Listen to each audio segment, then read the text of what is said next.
So we tend to think of grief only in terms of death. Can you explain what grief actually means in the wider sense?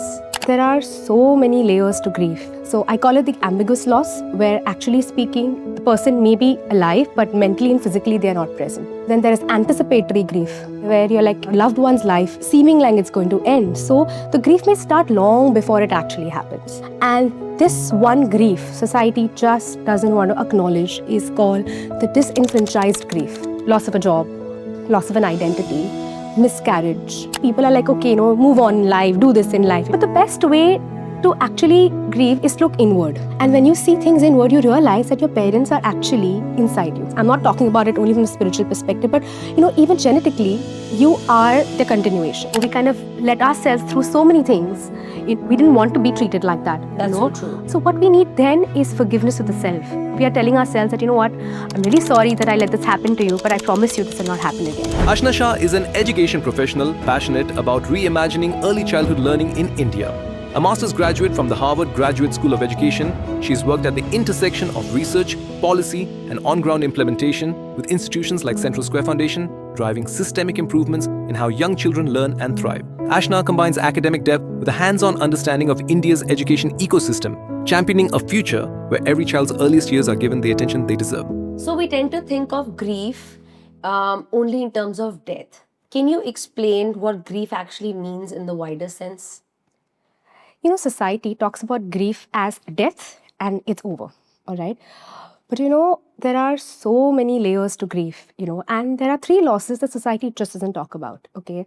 So I call it the ambiguous loss, where actually speaking, the person may be alive, but mentally and physically they are not present. It's their absence. Correct. Then there is anticipatory grief, okay, where you're thinking continuously that, either, there is something that's happening in your life, like maybe you're counting days or it's time for you to move on in terms of, not, continue with your life, or a loved one's life is, seeming like it's going to end. So the grief may start long before it actually happens.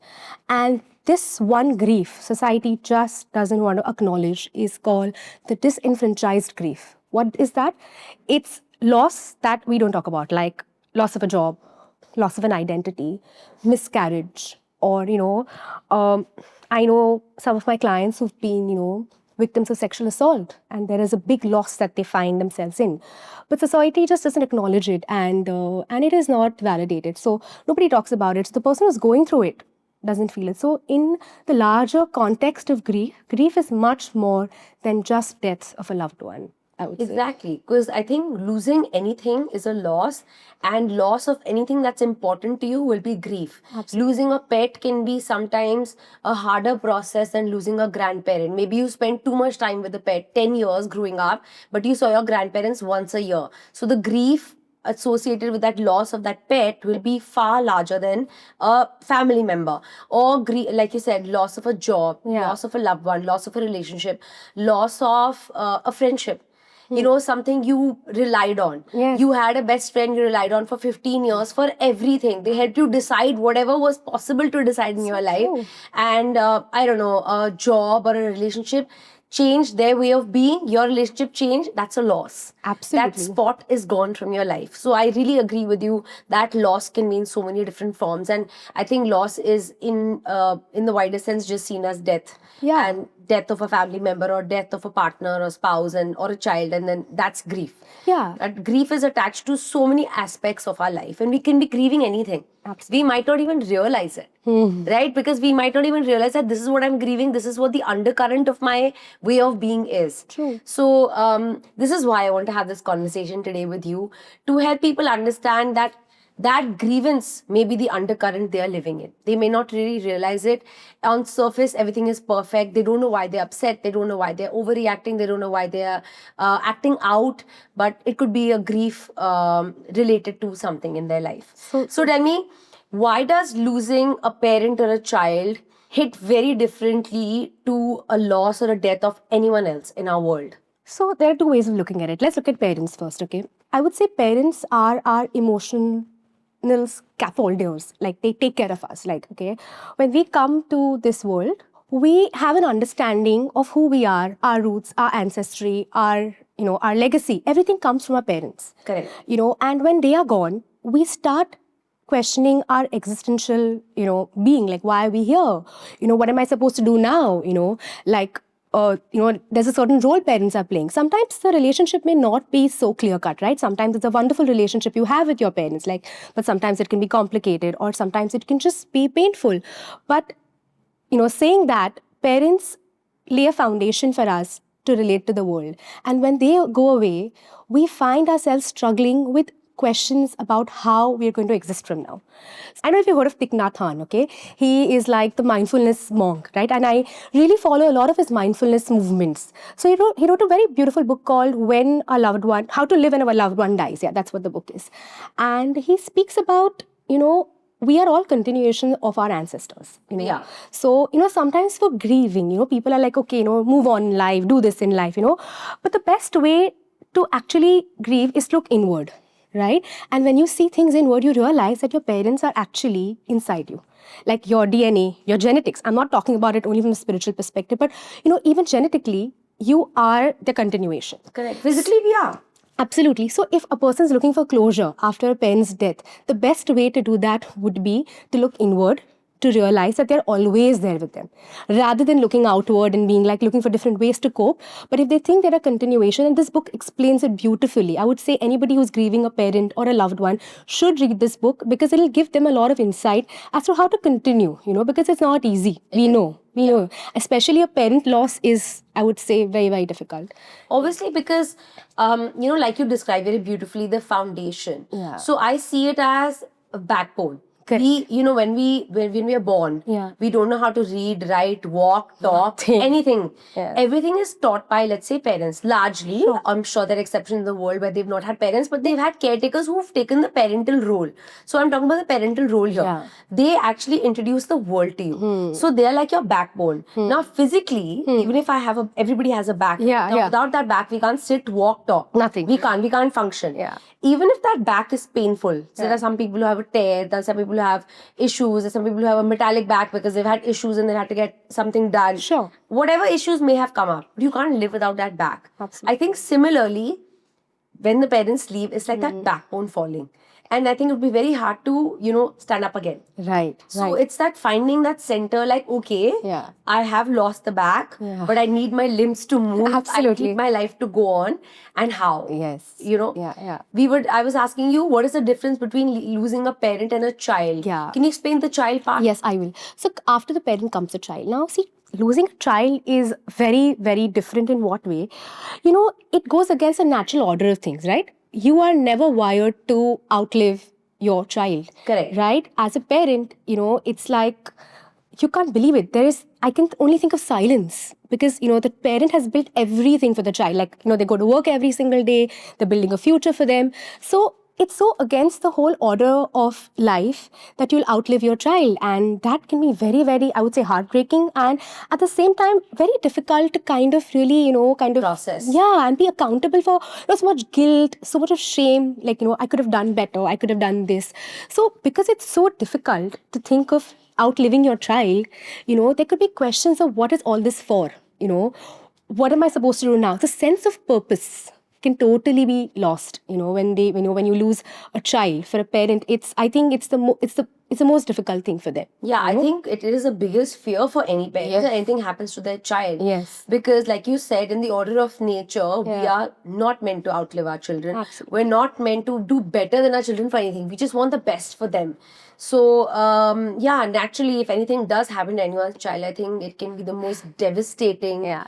And people still don't talk about grief and grievance or grieving openly.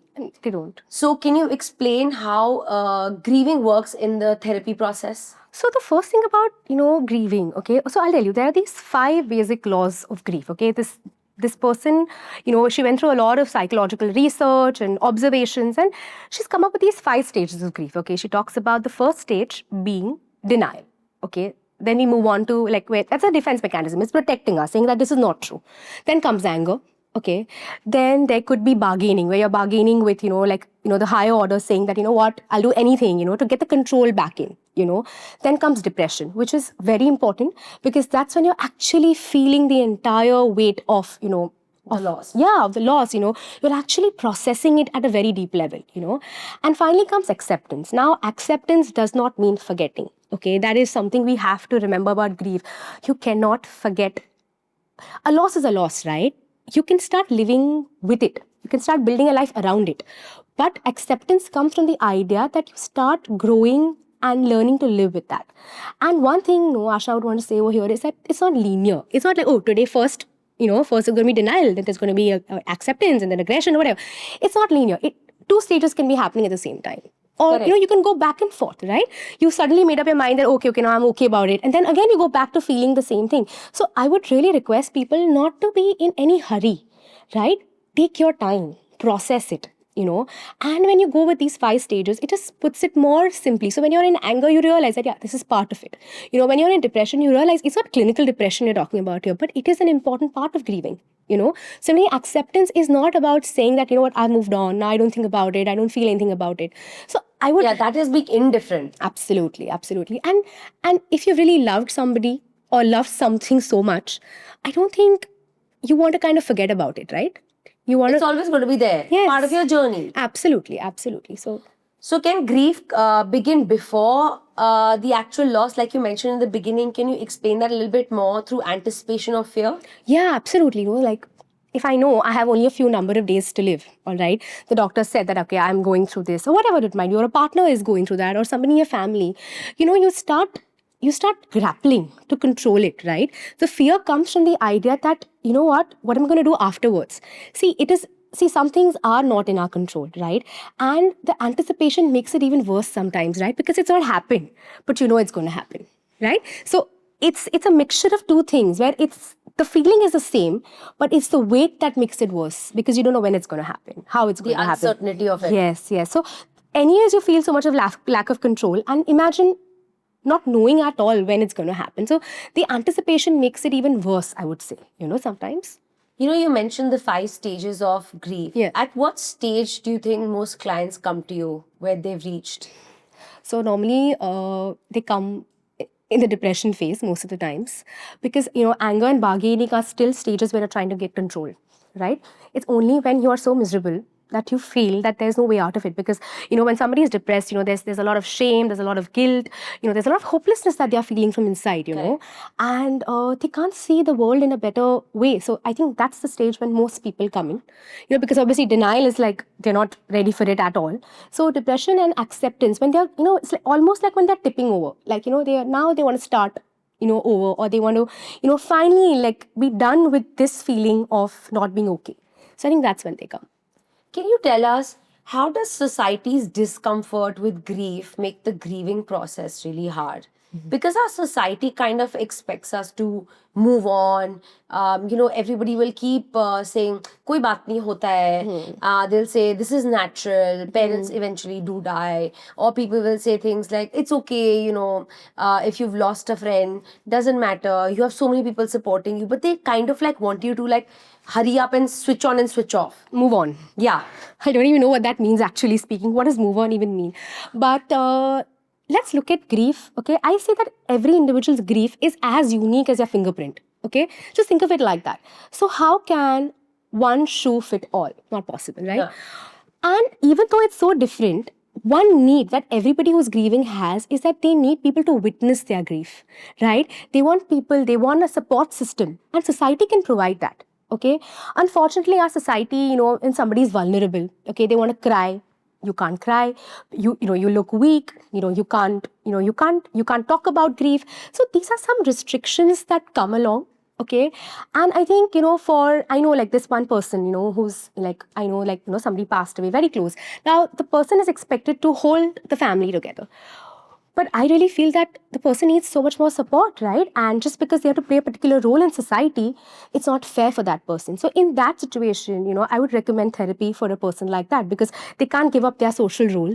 They can't expect the family to be there in the way they expect them to. The best thing would be to look out for therapy and support, I would say. Also, when I said that society makes you question the speed of your grief, I also feel like they tiptoe around it. So let's say somebody's mother has passed away, right? Most people won't talk about it. They're like, no, don't ask her. She'll break down. Usko aur bura lagega. Why do you want to ask? True. But I don't know why people don't understand that the more you speak to that person, the more they're able to face their own emotions. Absolutely. They're probably able to share. They're probably able to grieve, which they're keeping it suppressed. You know? So I think it'll help the process. But our society really tells us, like, don't talk about it. Let it be. The problem is, no, there are two ways of looking at it. One would be that they don't talk about it, and second is they give so much advice, right? And sometimes when you are grieving, you don't want advice. You just want somebody to listen to it, witness. Like, just listen. Even I'm crying, I'm saying rubbish. I'm saying like, oh my God, my life is over. Extreme things are said. Obviously, it's not happening, but you're just holding space for that person. Moment. Yeah, just hold space for that person. Just be there. Like, maybe just be a listener and not like, like a communicator. Just listen and hold space for that person. And society finds it very difficult to do that. Society can play such a powerful role, in helping a person to move on in literal sense, if that's what it is, or to help the person grieving. Like I say, funerals are so important. In a family who's lost somebody. Funerals are one of the most important things that a family should go through, like the arrangements, the processes. It suddenly brings order and structure and helps support, the individual who's going through this. Like, imagine, think of logistics. Like you're taking the mind away for some time. Correct. So it's so important, the burial system, how are we going to do this? Who should we, is the message ready to send across? These are very small things, but at the mental level, what you're doing? You're helping the person go back to little bit into the reality, and then they can come back to the grief. It's like, tasks that bring sanity into the whole situation. Yes. And you're creating an entire community that comes together, right? Support is created. You see so many people, like you may have met them like once or twice, but you see them that time. They see, you see that person came to just visit you when, you were having this moment, and that stays with you, and you just feel supported. Absolutely. And I think it can even like mend relationships. Absolutely. There are times I have seen if a family member has passed away and you've seen somebody who your family hasn't spoken to, and you think at this time they have showed up. People, tend to be more forgiving. It can bring a mend in a relationship. So much. I think that can really turn things around as well. So let's talk about losing relationships and identity. Yes. How do you help people grieve a relationship that's ended, but not through death, like divorce or breakup or just a bad ending in terms of emotionally? The part about this one is that the person is not dead, they're alive. Okay, so what is not happening is that what was once real is no longer real. Okay, like a relationship that was so real, like yesterday you were out having coffee, and then maybe that's the time you decided to break up or whatever, but the entire moment was so real. But now no longer is it real. So the grief that comes here is what was, what could have been, what is never going to be, right? These are the three layers that we can look at when you talk about grief, especially when you're losing a partner or, divorce or a breakup, And the most important thing here is, I think people should validate it as a loss, right? Something that I would ask in therapy, if the person is ready for it, is first acknowledging it that it is a loss, right? Once that is acknowledged, there would be, questions that would direct the person to think in ways of, it's a breakup, for example, and you talk about the person, that what is it that they've lost? What part of the relationship was so important to them that they want to carry it forward. Correct. Okay. What about the relationship now needs healing? Okay. Also things like, what are you without the relationship? So these questions are so important, which come up in therapy, when you're talking, when you're discussing. But the first thing is accepting it that there is a loss here. Being ready to acknowledge it, that, there is a problem, and, you can mourn it. You can feel bad about it. You can go through a process of, actual grief. So I would really say that, rituals help a lot. So even in therapy, I make it a point that, when people are going through these processes, there is some ritualistic behaviors that I would encourage, like, maybe journal writing could be ritualistic in nature. Grief journaling especially is very important, and also helping them have their narratives, very, very important. Like, what is your narrative now after the relationship is over? Where do you see yourself?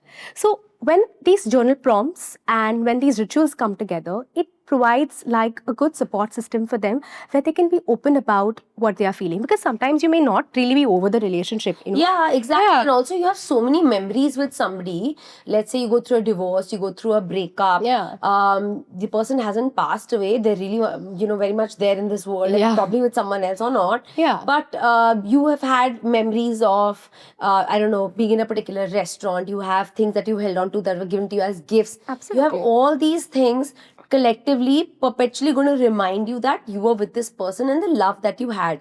Things go sour or things don't work out. Yes. But that is the latter part. Yeah. The whole point is that we were there because we received something that we were lacking, or we received something that we're really craving. True, Right? so So people don't treat it as a loss, or don't treat it as you need. People say, let go. He was anyways toxic for you. Yeah. Or she was bad news. I told you 5 years ago. It took you 5 years to finally get rid of her. And then like, why are you sad? Absolutely. That's what it's so funny, when people talk like that, like this one client of mine, she went through a divorce, and like obviously things were going really sour, and they were not happy together, whatever. But what we don't realize is that things were not going well, but things were going well once, right? Humans are nature. Like I would say, man is a nature of habit, right? Even if a relationship is toxic, you're used to that person. You're used to living with that person. Sometimes we have this thought process that, what, this is something I know. A known devil is better than an unknown devil. So we hold on to things like that, and that's how we continue. So many people don't get divorced for a very long period of time. They don't break up, because like, okay, at least I know him, I've been with him. But eventually, when it really happens, there's a lot of shame. There's embarrassment to tell people that you're missing that person. Even though it may have ended, as you said. Like the person may have been toxic or whatever it might be. So loss is a loss. And I don't think there is any way to belittle it. It's better to kind of acknowledge it, mourn it, like go through the process of mourning, and to sum it up, make a story of your own life, saying that what it was, what it could have been, what it's never going to be. It helps you give a finality to the whole thing. Yeah, it brings closure. Yes, absolutely. Because if it didn't work out for a reason, you really need to kind of focus on that part also. That why did it not work out and why it wasn't for the future. Absolutely. And what part of you needs healing from that, right? Because you're out of it for a reason, So what part needs that holding, that healing, And I think, if people are able to do that for themselves, they'll do themselves a very big favor, I would say. And tell me, what does grieving a career loss or an identity loss look like? Oh, it is very real. So I'll tell you. I'll give you my example, okay? So a year back, I kind of decided to become a mother, all right? So that was a completely different profile that I was looking at. But I was really working very hard at a particular job, and I was really good at what I was doing, and I still work with them. Ashna, in today's world, when I say, okay, Ashna, who are you? The first thing you'll say, like, oh, I'm a therapist, I'm a psychologist, I'm a surgeon. So it's such an important part of our identity as to who we are. Okay? Correct. And we relate it to the job that we're doing or the work that we are doing.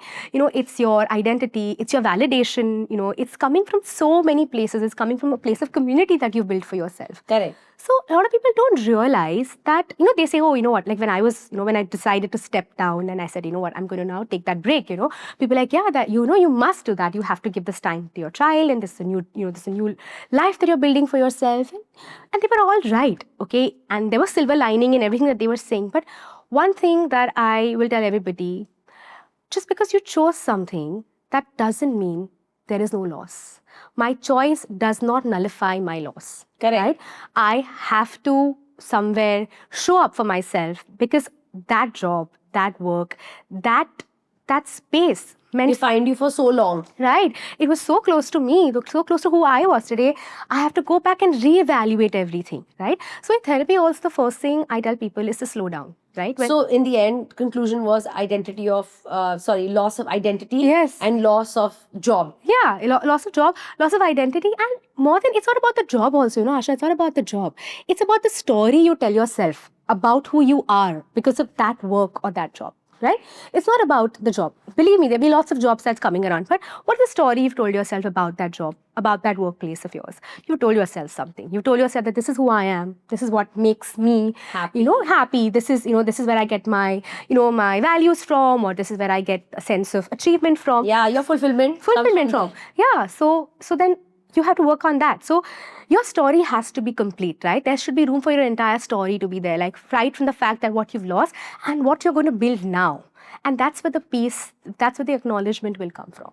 You're very right.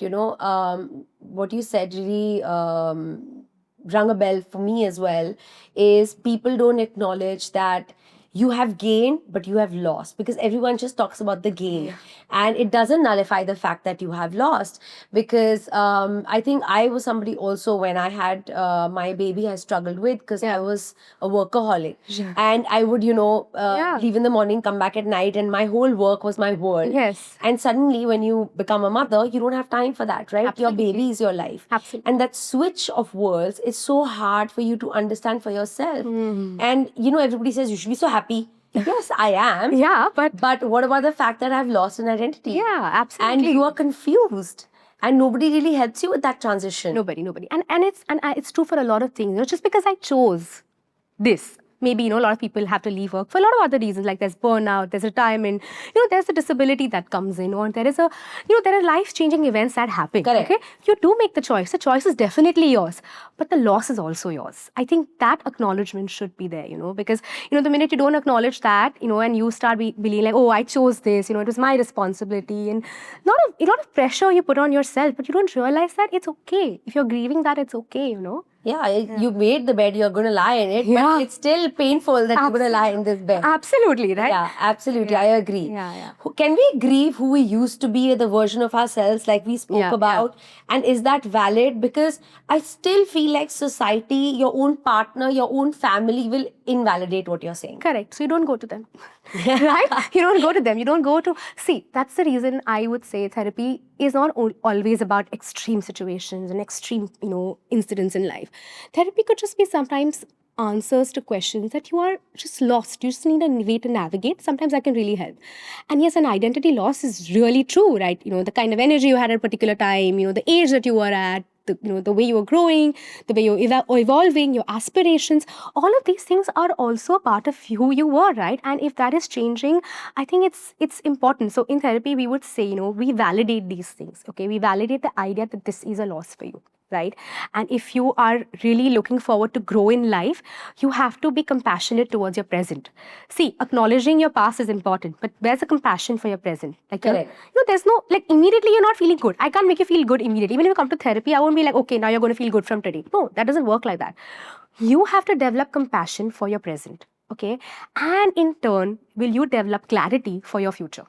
Right? Absolutely. That's what you want, right? You want clarity for the future. But when is it going to come? When every single moment, every day, you take that little step to show compassion towards yourself, Absolutely. I completely agree with you. And I think there's so much clarity in those sentences that I hope people are able to understand and relate to it, because they really, that's so much clarity there.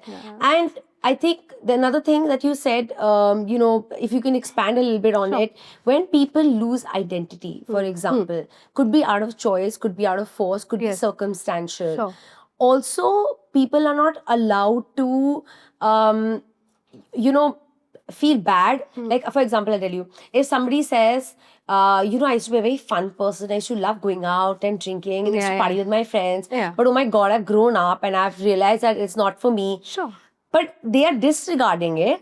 But I feel like somewhere you can sense the fact that they miss it, and that's the identity they identified for a long time. They made the switch. They're not sure what it means. But people live in that confusion. Yeah, they do. And they try to show it as, oh my God, I've shunned that old skin and I'm new skin. Right. But they're not acknowledging the fact that that was a huge part of you. Of course. And nobody helps you acknowledge that as well. Nobody. And even you yourself don't want to acknowledge it. No, forget others. See, the journey always starts with you, fortunately or unfortunately, right? So it's nostalgia, there's regret sometimes, like I don't feel like myself anymore. So the most important thing here is to acknowledge that, okay, do you want to do something about it? Right? See, identity is yours, right? It's not your husband's or your partner's or your parents'. It's you. If you feel there is something not okay with the way you feel about yourself, that's the starting point. That's where you take it up in your hand and say, you know what, I want to do something about it. Because I want to see myself in a certain light. I want to be a certain way, right? See, we all have aspirations and dreams for ourselves, right? Now, it's a choice we have whether we work on those or we sit with what we have and keep regretting and just be in nostalgia. Oh, I used to be like that. I was like that, or I don't feel like myself anymore. So what do you do with these things? Okay, the choice is yours. That you want to move on. You want to do something about it. You want to make a reality that is yours, basically. Correct. So that choice you have. And sometimes it can come from yourself, sometimes it can come from somebody who is very supportive of you, so talking and communicating these things are very important, and not accepting something you're not happy with. I think that's never going to make you happy. It isn't. Yeah. Absolutely. I want to talk about a very important loss, and I feel like as a country, as a community, as a society, we're very hush-hush and secretive about it. Let's talk on miscarriages. I feel like that is a loss that honestly, I haven't faced it, but whoever I know has faced it, I can't imagine the pain. Yeah. Because there's so much hope when you find out you're pregnant. The day you find out you're pregnant, you see a positive on your P test, or you see a positive on a blood report, or your doctor calls you and tells you, hey, guess what, you're pregnant. I think that feeling of, oh my God, wow, right? That transformation or that transition into feeling so elevated, that gift of life has been given to you. And then it's taken away for no reason. Miscarrying can be a physical, it can be a reason, like medical reason, or could be just it didn't work out. Yeah, sometimes there is no reason for it. Of course, Doctors can't explain it, that I don't know what happened, I am sorry, I don't know why there's no heartbeat anymore, I don't know why you've lost at 3 weeks, at 3 months, at 10 months, whatever the time period may be. So miscarriages are often hidden griefs. Can we discuss that? Sure. Such a close subject, close to my heart. In what way? That, because of the kind of lives, people are living, and, because of, obviously I'm also of a generation where people are, getting children now, or, and expecting, and, this is such a quiet and a hush-hush topic, like nobody wants to talk about it. So this is part of the disenfranchised grief. That's what this would be under, and people don't talk about it is because first we've been taught as a society that it doesn't require validation, right? There is no mourning process to it. There is no practices which give a finality to it. Like, when somebody dies, there's a funeral set up, there's something that happens. Yeah, there's no closure here. There's no closure here at all, And, as you so very correctly said, there's hope, okay? There's a sense of trust that you have on your body. You feel your body has failed you, You feel that all the hopes for the future, for life ahead, everything has come to a standstill. The chances a person is going through a lot of anxiety, they're going through shame, they're going through a lot of guilt, and a lot of blame, Yeah, they would question their self-worth. Absolutely. I'm not good enough. Absolutely. Everyone else can have one. Yeah, exactly. And that is the sad part, because they don't realize that, unfortunately or fortunately, again, there's very little control that you have here, right? See, the baby entering your womb, okay, is also something which is not, you couldn't sit and you couldn't be like, okay, now I'm going to put it together, right? It happened, right? The loss that happens is also not in your hands, right? So the first thing, that I think society or even therapy rooms that we need to tell them is that, your loss is valid, okay? There is a loss. Even though I can't see it, you can't see it, nobody can see it, there is a loss.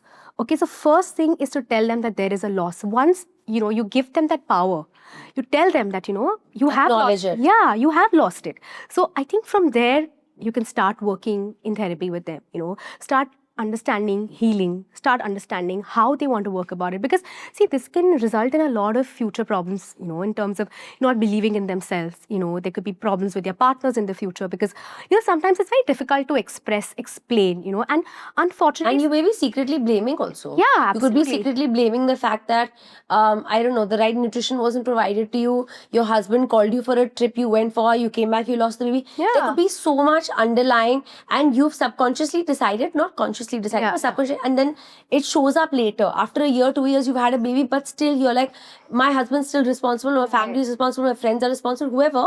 That incident may have happened.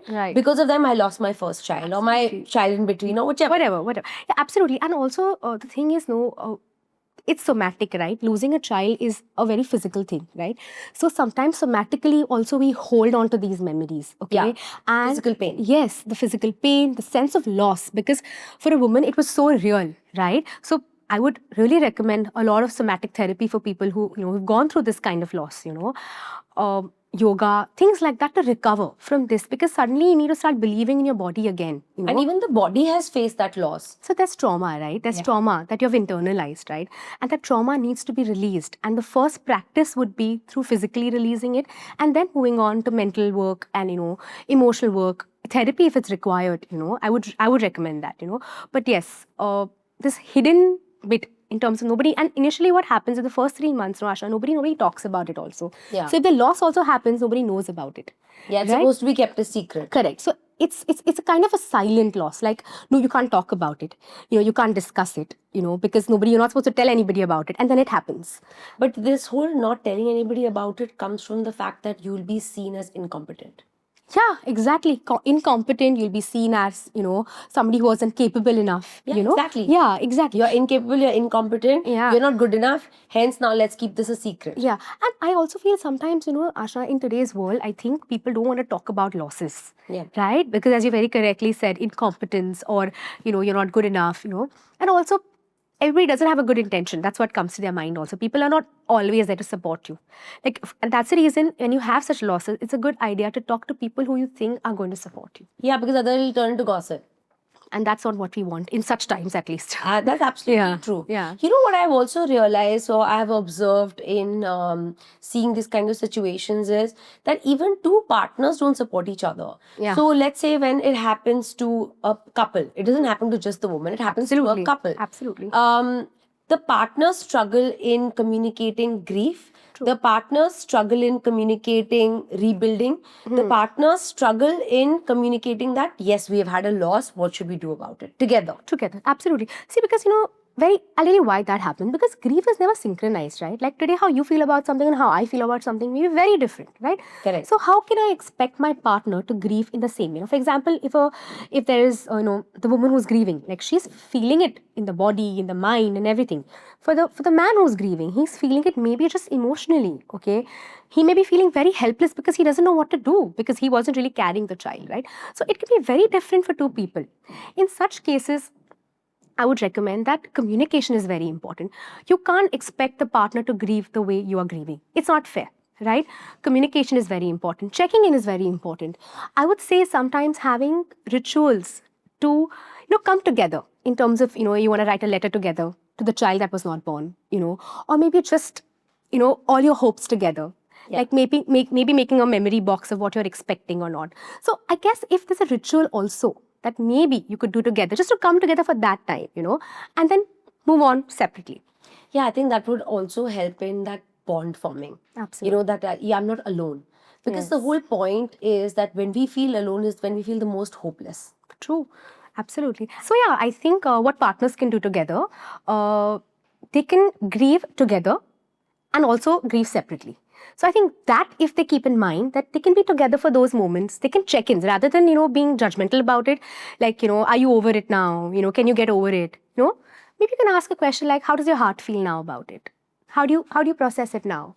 Are you ready to try again? Yeah. Because people are rushed into that also. Yeah. And I think I mean, you can try as soon as you want to. There is no timeline for that. But just make sure that you're healed before you try again. Because, you don't want to pass the same fears to your child, to your pregnancy. Because I know so many people, they have this beautiful journey. They do pick up, of course, they move on and some of them, they become pregnant again. But, they hold so much fear.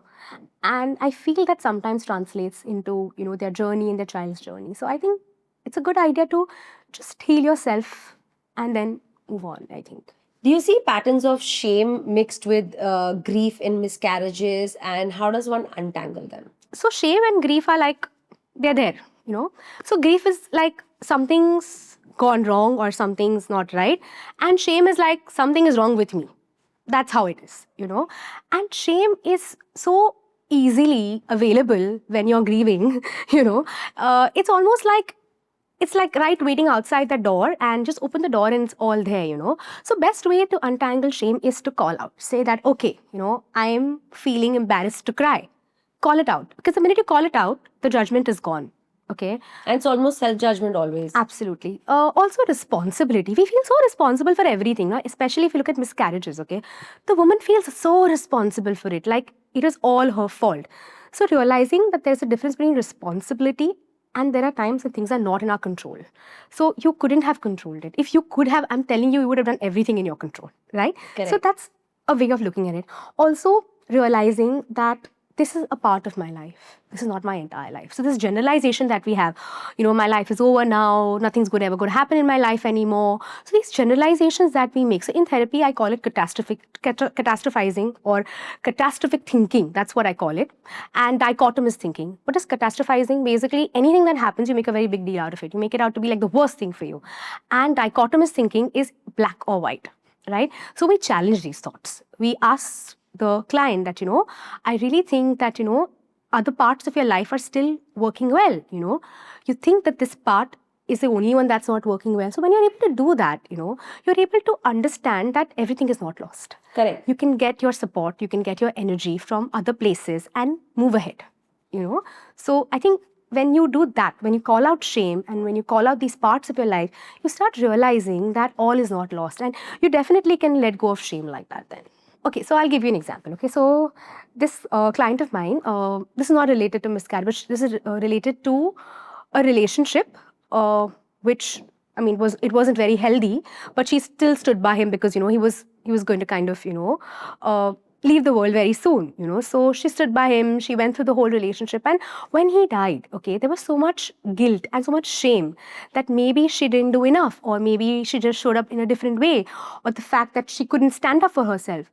So I think what we did at that time, because the person was no longer alive, we realized that she needed support, and sometimes closures are very important. So through hypnodrama, we kind of helped her, find that closure, work on the shame and work on the guilt that she was holding on to and replace it with a feeling that she wanted.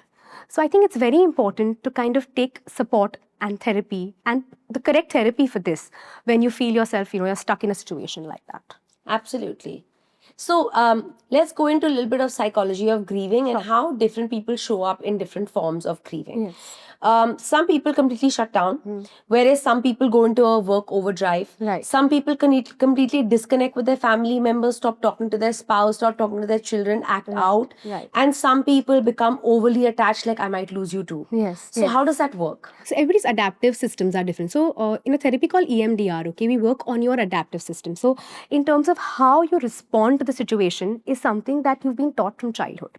Okay, there are certain memories that you have that in the past that you've dealt with loss, or you've dealt with grief, or just loss in general, basically. Difficult situations. Yeah, right? So the idea here is that how you have been taught to deal with the problem. Like some people shut down because that's the way they know how to take care of problems. This is what has been taught to them, or this is what they have learned. When a problem arises, the first thing they do is close themselves out.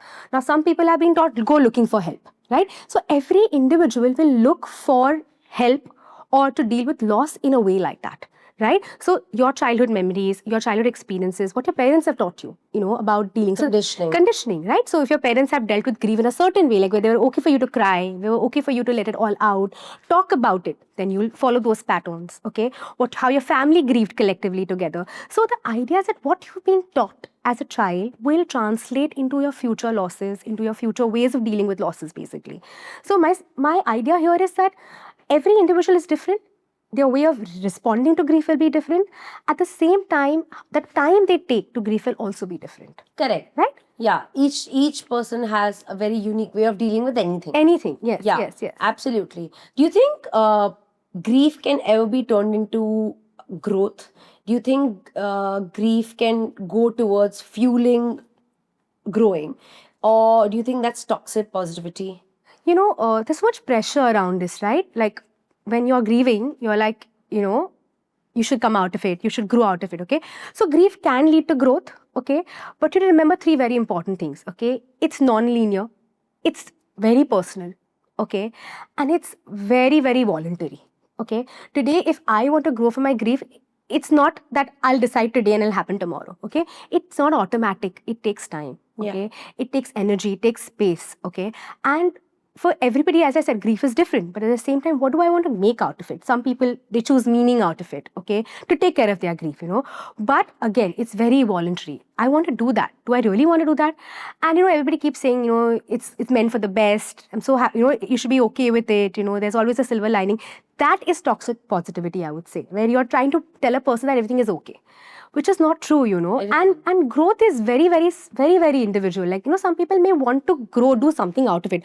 Some people may just want to let it be a part of their life. It's lying there somewhere. So I would say, yes, you can take it up as an initiative and do something about it, but it doesn't have to be like that.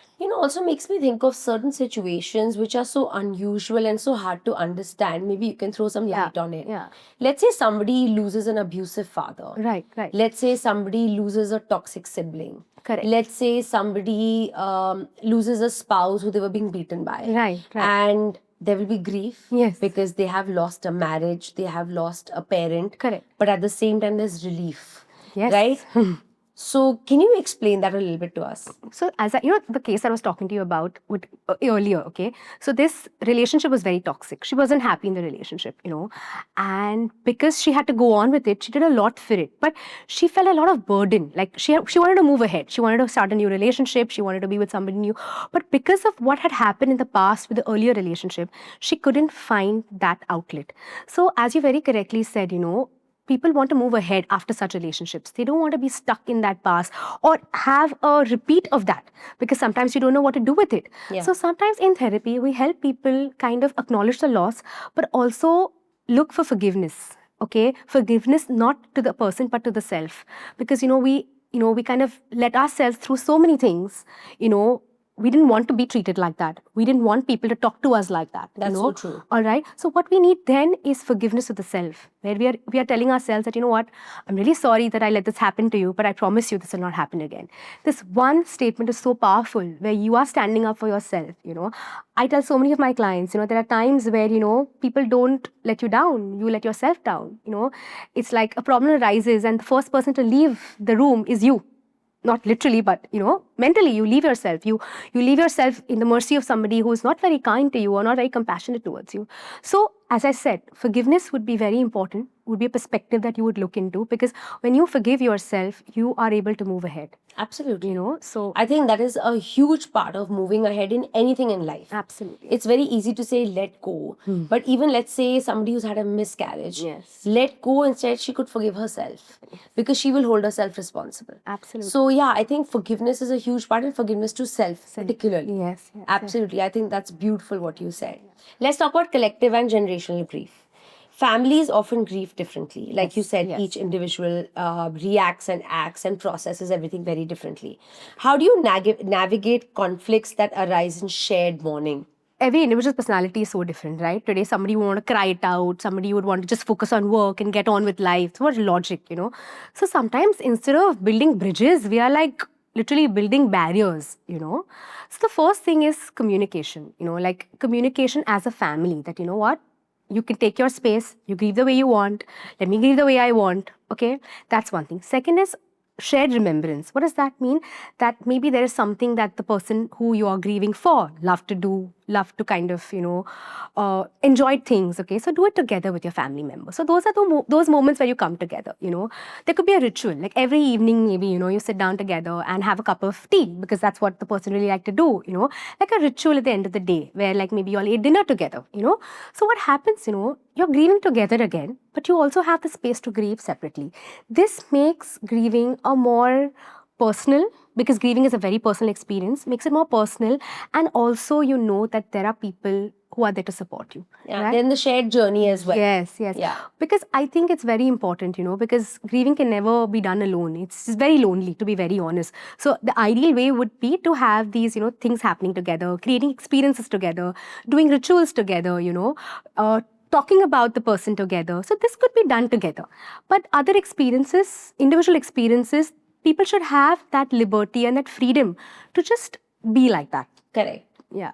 The biggest fear, I think, any woman or man, and especially women, I think, Yeah. After the age of 65 is, what if I lose my partner? Absolutely. What will happen to me? I think that fear or that projection of fear starts very early. Maybe the partner is going to live for another 20 years, maybe outlive you. Yes. But that fear is there for women, in terms of who will support them. Right. In terms of they're used to, like you said, Yes. people are used to each other, it's habit. Yes. How will I live without them? Sure. And I think financially, people are worried, how Yes. will my life go on if Right. that finance is taken away, that support is taken away?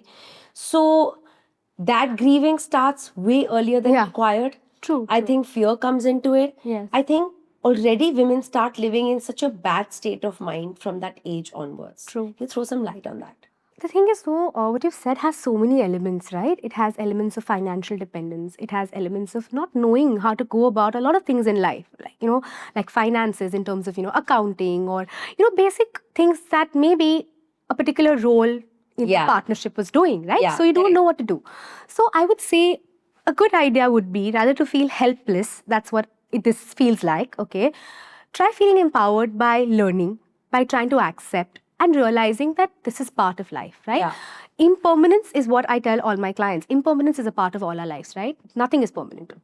Your youth is Nothing not is permanent. Youth is not permanent. Your job is not permanent. Your life is not permanent. So impermanence is the reality, and if you look at it in both ways, in a positive way, you will get over things faster.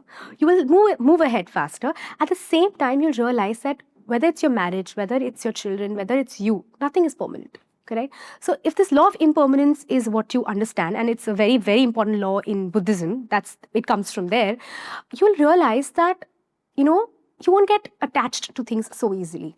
You won't get attached to that marriage or that person.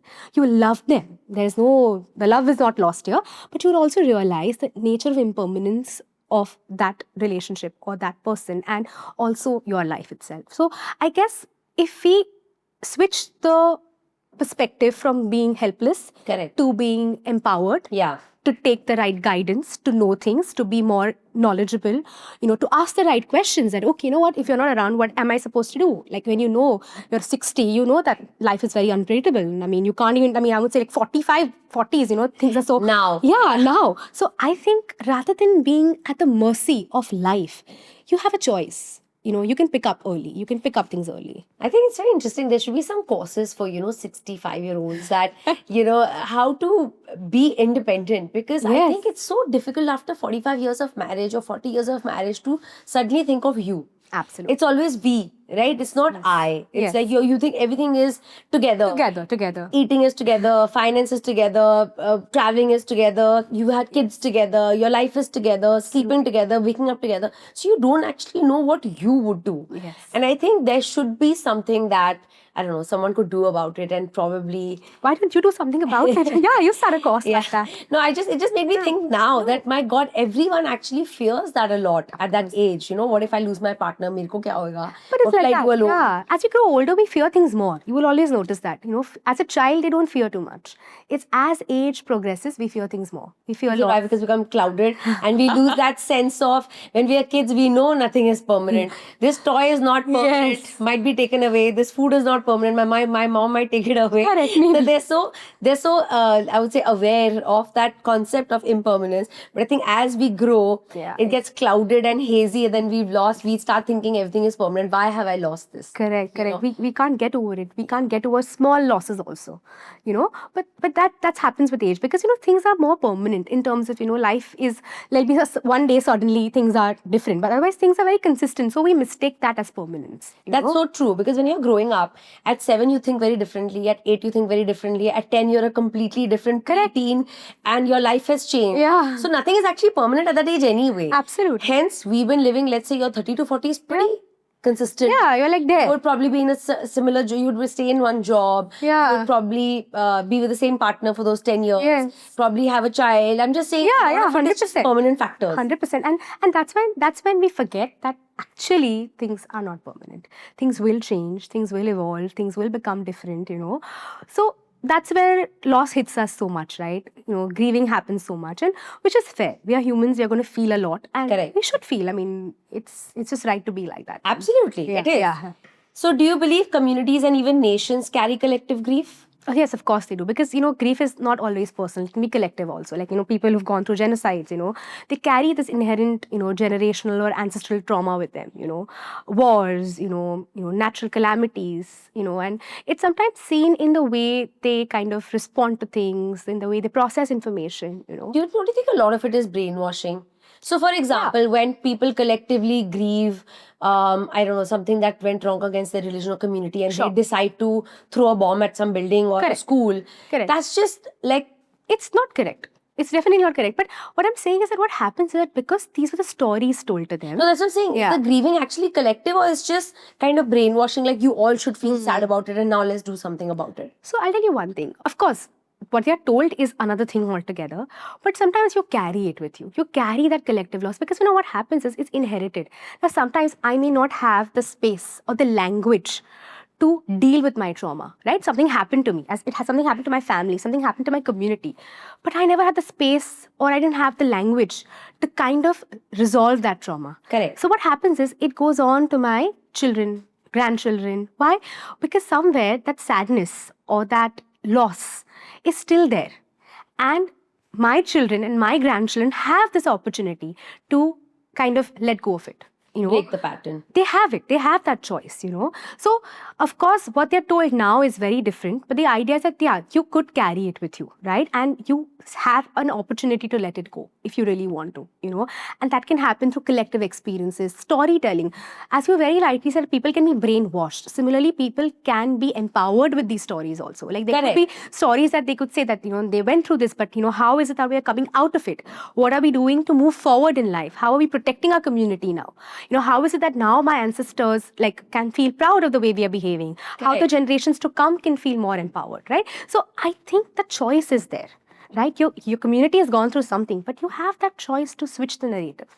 So are you doing that? Are you letting your young ones do that? Are you letting your young ones feel empowered rather than at the mercy of what happened to them 4 generations back then? Absolutely. I think the narrative changes everything. Absolutely. And we do have the power to change our narrative today itself. If we want the choice, whenever we make the choice, we can change it immediately. We can. I'm telling you, storytelling is so powerful. If you tell the right stories to the right audience, it changes the way they think about situations, So tell me, how can someone start to rebuild meaning when grief has shattered their worldview?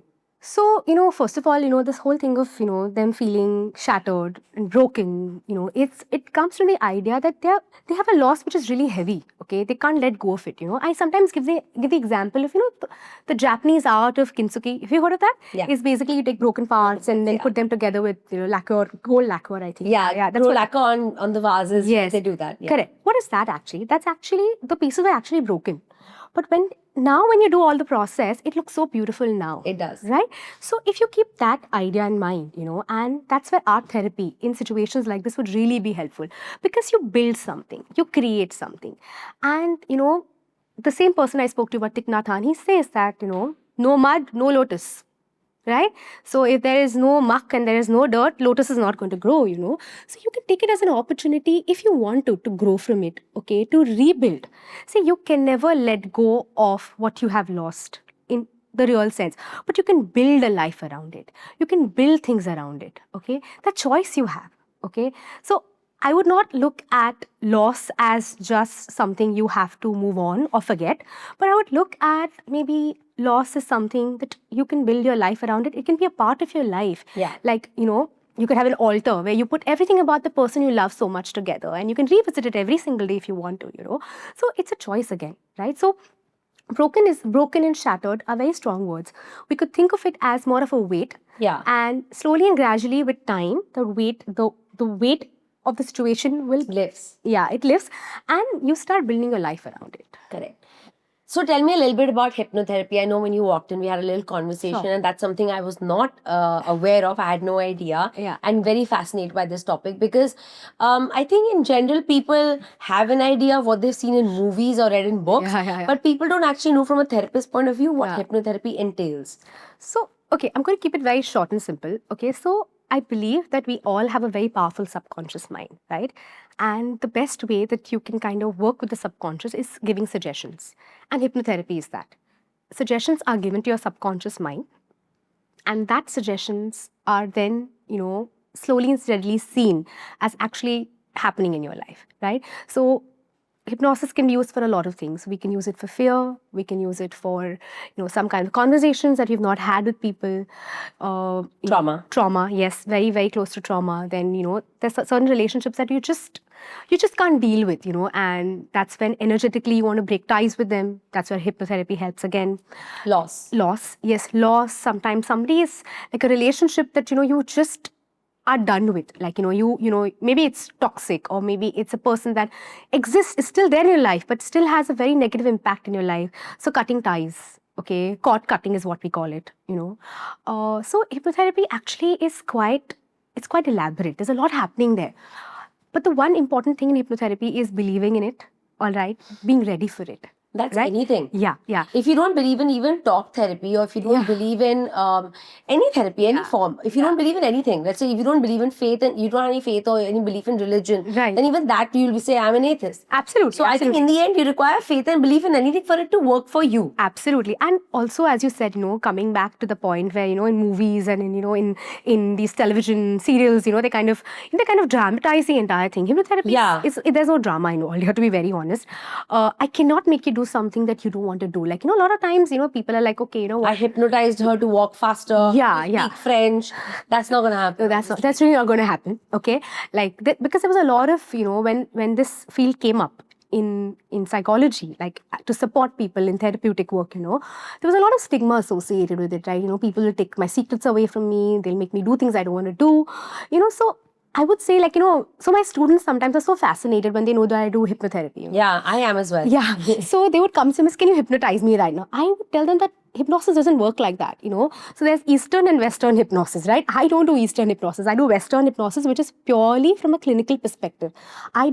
We work on this giving suggestions in a state where, you can wake up if you want to, it's not that you won't wake up from it. So I always say that, if you want to know what really hypnosis is, imagine you're falling asleep, okay? And when you're falling asleep, there is a moment where you can hear the doorbell, but you can choose to wake up or not.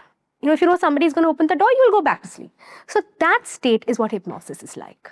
To give you a feel of what hypnosis is like, And so we all go through it, at least twice in the day we go through it, falling to sleep and coming out to sleep. Can you tell me a case where you did hypnosis and it actually changed their life completely, where nothing else had worked? So actually, I've been practicing this for a very long time, but I remember the cord cutting that I'm talking about in hypnosis that we do, I think certain relationships, like, especially if they have had toxic, marital relationships, or, relationships with, people like maybe your bosses, and, and you just haven't been able to get out of it. So cord cutting really helps them. I have seen people, like, after the session is over, people come back to me and they're like, I have felt it. I've gone through it and I feel a sense of release after it. And the acknowledgement itself has helped them.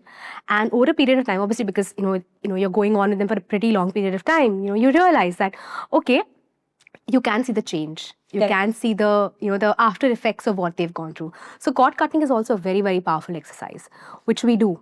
Especially when we realize that a particular relationship does not serve any purpose. And it's not necessarily the person has to be alive. It could be a person who's no longer there and you still energetically feel them around, or you feel the holding on to it. Yeah, you're holding on to it, and you really feel that it's impacting your life adversely. So I'm talking about one, and I've done this not in person, I've done this actually online with a client of mine, and they could feel it so beautifully. It was communicated so well that I think I literally had goosebumps at the end of the session, because I could feel that she has really let it all out, She's really gone through the process beautifully. Wow, Yeah. That's amazing. It sounds almost unrealistic to me, because Yes. I don't know what it entails. I've never Absolutely. experienced it, Yes. but it sounds very promising. It is. And it is, as I said, you have to believe in it. And I always feel that sometimes conversations don't have to happen in real time with a real person. Conversations sometimes happening in your mind are as real as conversations happening with the person sitting right next to you. So it's not, I mean, if neuroscience says it, that, what you think, what you really feel, even if you're doing it mentally, it's actually happening. That's how the mind is. So if you are really, like, for example, visualizations, that's why they work so beautifully, right? You're not really doing it, but the fact that you're imagining it, so imagination has as much power as you're really doing something. So that's the beauty of it. Wow. Yeah. So lastly, I want to ask you a question Yes. that I ask all my guests when I end the session. Sure. So if you were to introduce yourself without mentioning your occupation, where you come from, your religion, your beliefs, your hobbies, or your nationality, which are superficial markers to define ourselves from, in day-to-day life, how would you describe yourself to me? I would say, just come have a chat with me. I love talking. That's all that it is. And I'm a spontaneous being. I can talk, I can be, I can just have a good time, you know. That's all that I have, you know. I'm here to create a space for myself and for people around me.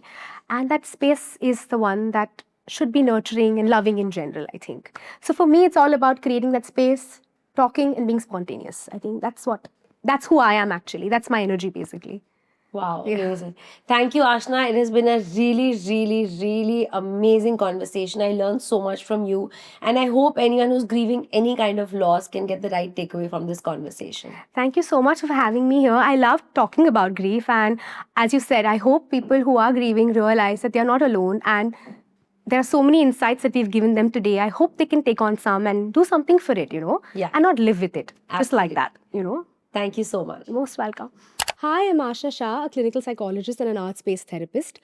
I have learned that healing, whether from grief, stress, or life's challenges, begins when you show up authentically and you accept your vulnerability.